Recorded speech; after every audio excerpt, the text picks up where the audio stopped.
इंसान जन्म सफल मत करना, चले जाओगे। और 84 से बचने का भी एक ही रास्ता है कि अपने स्वरूप को जान लेना, उसके बाद 84-85 में नहीं आने वाले। तो क्या करना है, अब शरीर से अपने आप को दूर कर लेना है। किसके शरीर से? मेरे शरीर से, सबके शरीर से, सबके। यानी अगर तुम्हें कोई कहता है कि परमात्मा शरीर वाला है, छोड़ दो उसको। कोई कहता है गुरुजी का ध्यान करना है शरीर का, छोड़ दो उसको। कोई कह रहा है 5 तत्वों को, इसी को परमात्मा बता रहा है, छोड़ दो उसको। कोई कह रहा है कण कण में भगवान है, छोड़ दो उसको, जाने दो उसको। क्योंकि ना तो कण कण में भगवान है, ना ही शरीर परमात्मा है, ना ही शरीर के अंग परमात्मा है। बिल्कुल क्लियर बोल दिया है। बाबा नानक कहते हैं रूप न रेख न रंग, प्रभु 3 गुणों से भिन्न, और तिस ही बुझाए नानका जित होवे प्रसन्न। यानी वो परमात्मा जिस पे प्रसन्न होता है, केवल उसी को अपना ज्ञान समझाता है, उसी को अपना ज्ञान देता है। और वो ज्ञान रंग रूप से न्यारा साधो, रंग रूप से न्यारा, ऐसा देश हमारा साधो, ऐसा देश हमारा।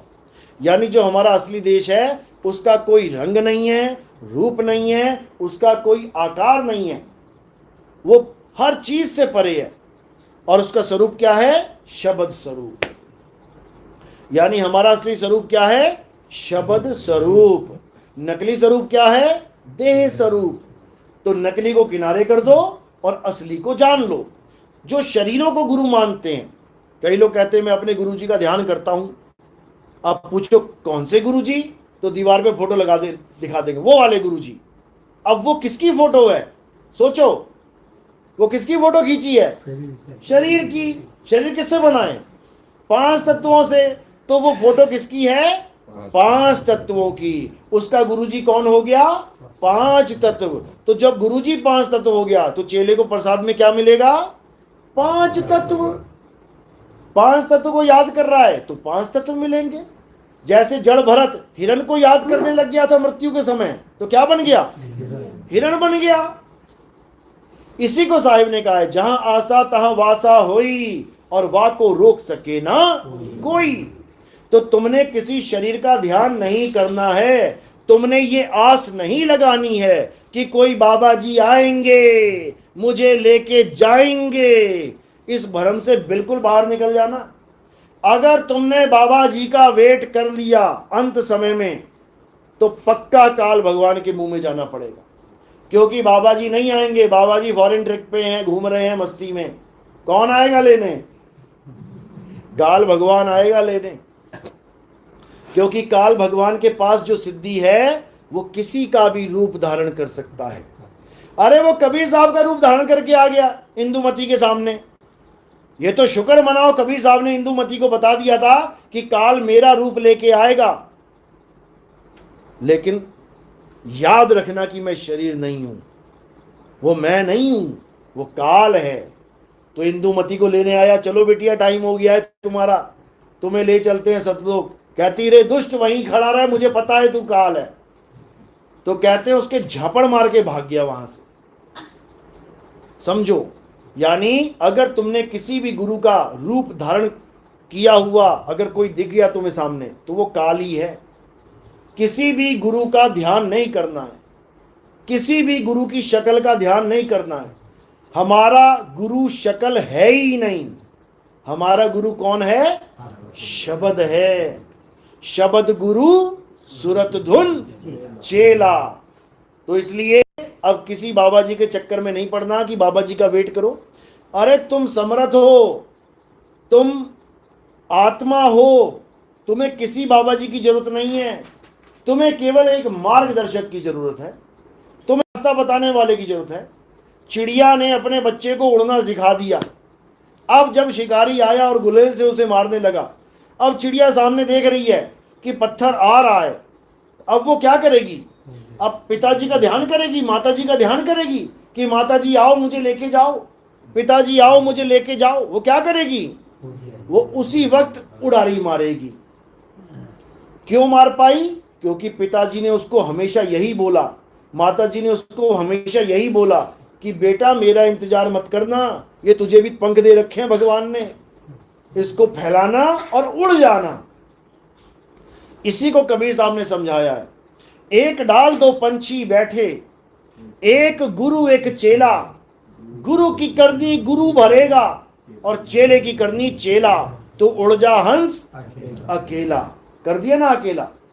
यानी जो गुरु अकेला कर दे, जो तुम्हें किसी के सहारे ना छोड़े, जो तुम्हें विहंगम चाल प्रदान कर दे। विहंगम चाल चिड़िया की चाल को ही कहते हैं। चिड़िया कभी किसी पे आस नहीं लगाती, अपने पंखों के सहारे उड़ती है। इसी प्रकार पूर्ण संत किसी आधार की भक्ति नहीं देते। चींटी की चाल, मकड़ी की चाल, मछली की चाल, ये सब आधार की भक्तियां हैं। चींटी चलती है दीवार के आधार पे, मकड़ी चलती है जाल के आधार पे, मछली चलती है पानी के आधार पे, लेकिन पक्षी अपने आप उड़ता है, वो किसी का आधार नहीं लेता। इसी को पूर्ण संत की चाल कहते हैं। कबीर साहब समझा रहे हैं, कर नैनो दीदार महल में प्यारा है। आखिर की लाइनें पढ़ो। सतलोक का वर्णन किया है, सतलोक में सतपुरुष विराजे। आगे अलख लोक का वर्णन किया है, अलख लोक में अलख पुरुष विराजे।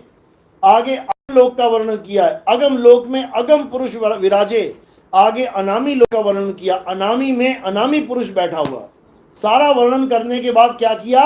काटा मार दिया। छोड़ दो इनको, छोड़ दो इस सतलोक को, छोड़ दो इस अलख लोक, अगम लोक, अनामी लोक को।